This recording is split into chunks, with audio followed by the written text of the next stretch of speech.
started this morning, and we're glad to have you all here. And this morning we're talking about task boxes, which you may or may not be familiar with as special educators or as those who support our diverse learners. But we are considering some ways that we can use task boxes, or the idea of task boxes, during remote learning. So we're glad for this conversation. It has been brewing in our minds as a strategy that could be used, and now we've seen it used successfully a couple of times in different places, and so now we're going to present it to you. We'll take 15 minutes of kind of a breeze through of content, and then we are very happy to answer questions that you put in the chat as we go, or answer questions that you have at the end, or hear about anything that's working for you. So we're going to go ahead and get started.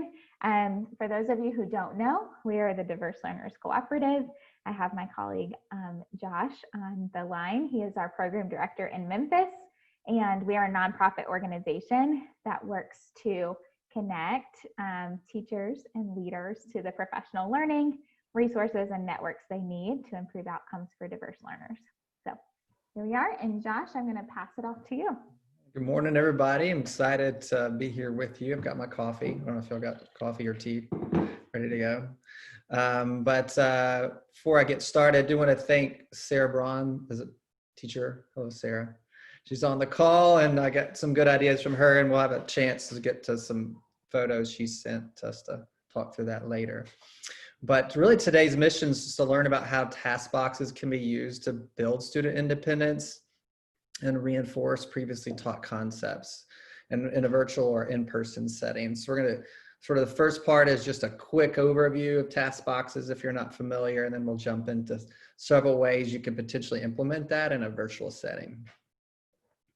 So the first, this, what are task boxes? Just two pictures of some. The photo on your left there, as you can see, is matching capital and lowercase letters. A photo on the right, you've got two task boxes, both focused on addition word problems. Notice the task boxes, there's lots of visual cues. There's always a hands-on activity where students are manipulating something there. Also note there on the right, there's two task boxes, both focused on the same standard, addition math word problems, but differentiated or scaffolded. So the teacher could have a group or have, let's say, 6 students in a class. They're all at different places on the same standard, and the task boxes are differentiated to address that. So, all right. And just the value of a box, I always like to start with one of my favorite educational quotes. It is not what you do for your children, but what you have taught them to do. Sorry, actually, I can't read that last part of my screens covered up there, but what you have taught them to do for themselves that will make them successful human beings. I think lots of times if you're working with student disabilities, for example, it's like we want to help the students, and I think just a reminder that we're really here to not help them, but really build their independence. And that's really the primary goal, is so that students can gain confidence to complete their work on their own, especially if they're used to having a lot of adult prompting and adult support. The second purpose is task boxes are helping students generalize and learn concepts. So it's not for introducing brand new concepts. It's really helping them for review and mastering that in a different context and just helping them generalize. So a few more things. So task boxes are often a part of structured work systems. If you're not familiar with that phrase, I've learned it from the Teach Center out of the University of North Carolina, and we'll talk about that a little bit more. But in your classroom, in their home, a visual picture schedule would tell a student where to go, but the work system instructs the student what to do once they get in that area. So these are just two pictures of task boxes. How task boxes are implemented within a system. And really, the work system is designed to answer 3 questions. And it's like, what work needs to be done, how much work needs to be done, and when am I finished? The 3 primary questions. And so you can notice the student on the left there gets to the stations, independent time. There on the left would be the task to do. So that's answering the first question, what work needs to be done. And on the photo on the right And while this is likely not going to be virtually look like this, but if it was in a classroom, you could see the bin there. It says first, second, and third. So student would know what they do first, second, and then third. The second question is how much work needs to be done. And so if you've got a task box, or maybe you're using a folder system, if it's an older student, and they'd say they're working on learning 5 letters, then you're only going to give them 5 letter cards, for example, so they can visualize, completion. All the materials have been matched up, and so they know how much work needs to be done. The third question is, how do I know when I'm finished? And lots of systems, they can have stop signs or timers, or as simple as it's clear to them when they've matched all the cards on the left to something on the right side that they know they're completed and they're finished. So some quick tips. Certainly, you're going to explicitly teach students how to use the system in the task boxes. Certainly virtually, you can do that video or screen sharing. Again, this is for previously taught concepts. So if you wanted a rough number around 8, they can do around 80% of it on their own.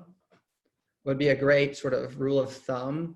When they get there, they need to have the confidence to be able to complete the work primarily at close to mastery level.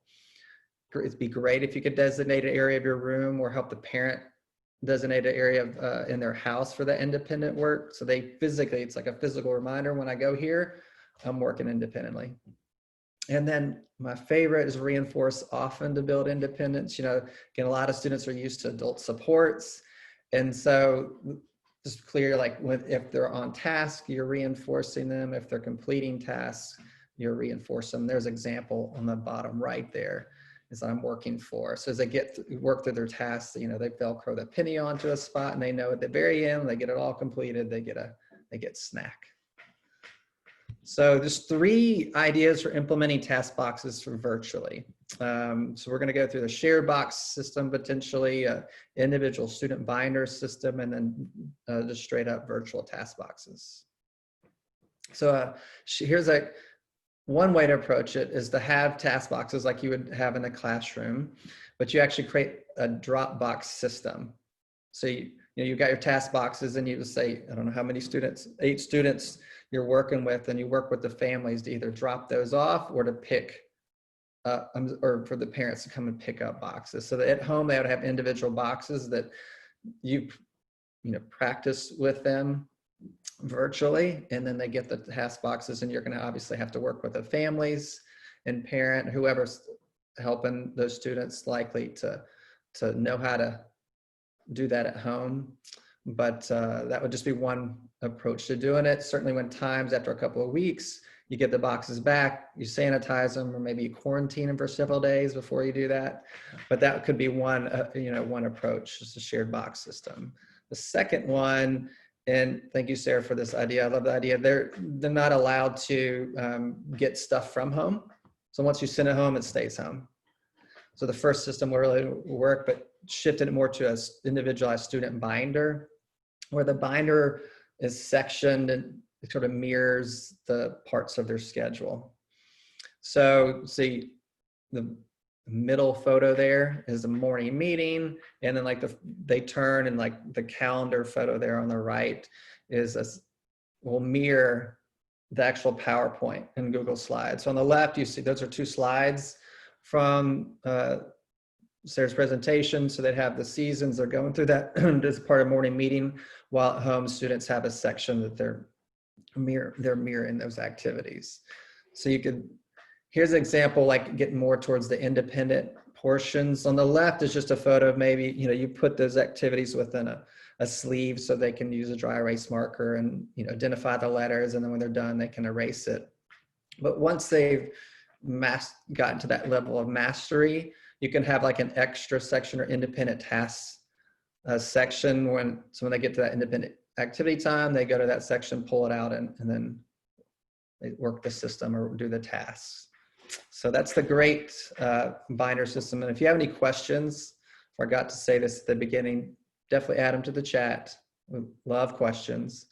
And if anything specific to the binder or anything else, I can certainly let Sarah answer those. But the third option is a digital task box. some examples like boom cards, and those, I'm not going to go into all these or click on the links, but you actually have, even in Teacher Pay Teachers has, and other websites have virtual task boxes already created that you could use for students where they're at home and actually manipulating just as they would in person. The one thing I'll say, obviously, if a child has a Chromebook, they're going to have the fine motor skills to manipulate the trackpad or mouse, that sort of thing. Ideally, they'd have a touch screen, but I know a lot of students won't have that at home. So really, those are the three potential systems you could do around task boxes. We added some additional resources. Task Galore there is one that that's one of the ones, if you go to their website, they say, like, here's a good example of ideas for tasks that you could create in your classroom. And there's some more on there.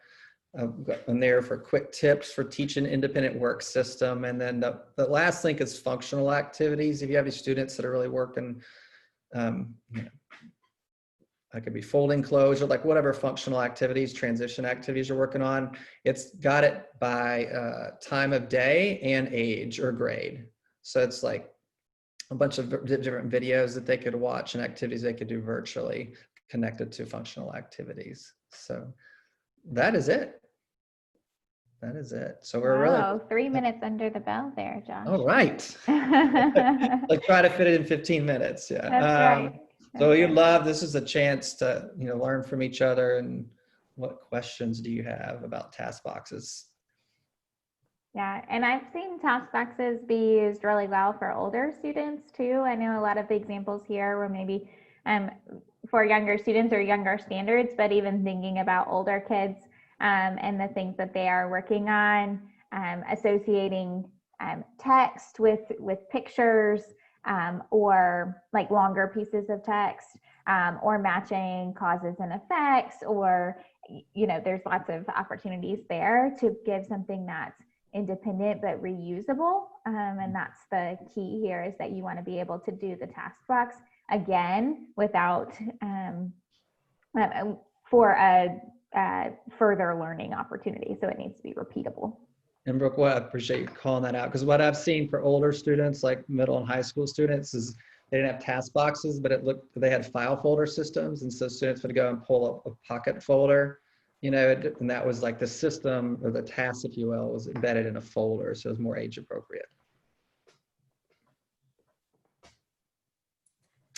Any questions? Josh, can you share out that resources page so we can access the hyperlinks after this? Absolutely. Yeah. Brooke, you'll send out all that. I'll send out the slide deck, so you'll have the pictures as well. And then you can access the recording too, if that's helpful to you or your teammates.